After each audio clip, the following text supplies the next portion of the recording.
Our client was a Filipino investment banker who had just relocated to Hong Kong with his wife. He had been living with his father back in Manila, and his father had no other family members. There really was just his son and his daughter-in-law, who had now been relocated to Hong Kong. And the question was begged as to how this gentleman, the father, was able to, or would be able to, take up residence in Hong Kong to carry on the life that they lived together in the Philippines, now that the son and his daughter-in-law had been transferred to Hong Kong in pursuit of his investment banking work. The discussion was had about whether or not in these circumstances he would be able to secure a prolonged visitor visa, which I counselled him as being not particularly hopeful. He certainly couldn't get a dependent visa because our client was not a permanent resident of Hong Kong. Prolonged visitor visa might have been an option, and the client had had a discussion with me about that in light of what he'd read on our website about the possibilities of this. But we settled on the fact that because his father had a business that had been running for some 25 years or so, trading items around Asia, and the fact that they had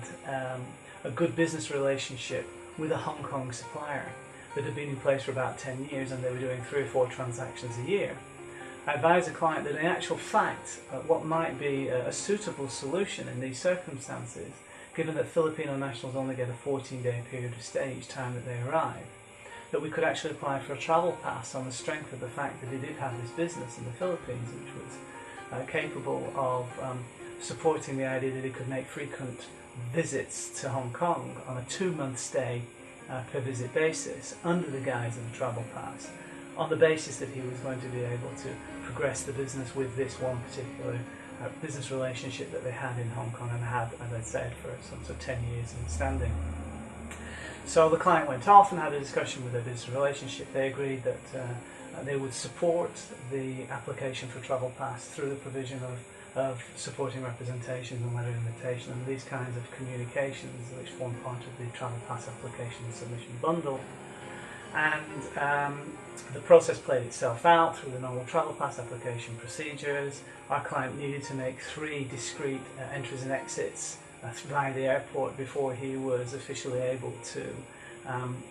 progress the application for the travel pass. And once those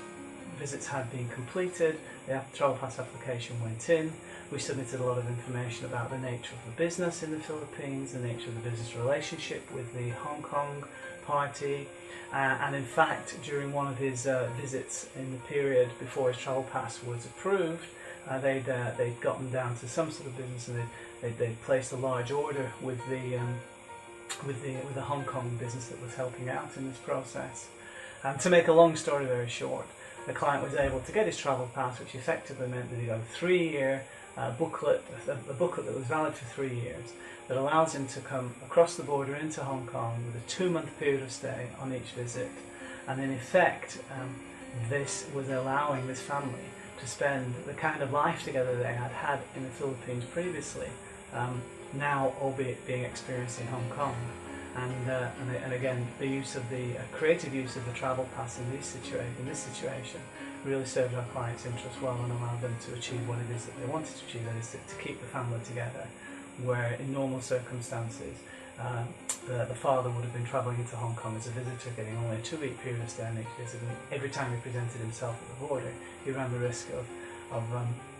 possibly being refused entry because of the nature of his frequent visits into Hong Kong. So there was a really good win-win situation for everybody, because the postscript was that a few weeks ago I spoke to the client to see how things had panned out. And in actual fact, even though the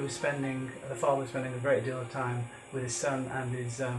daughter-in-law living together, he'd actually been heavily or aggressively engaged in business. And the amount of trade that they had done with the Hong Kong company had tripled in actual fact as a result of his ability to be in Hong Kong. So the travel pass has really worked out for everybody concerned, both for the family, for the business, and most importantly for Hong Kong, and the way that the immigration process had really delivered a result in these circumstances.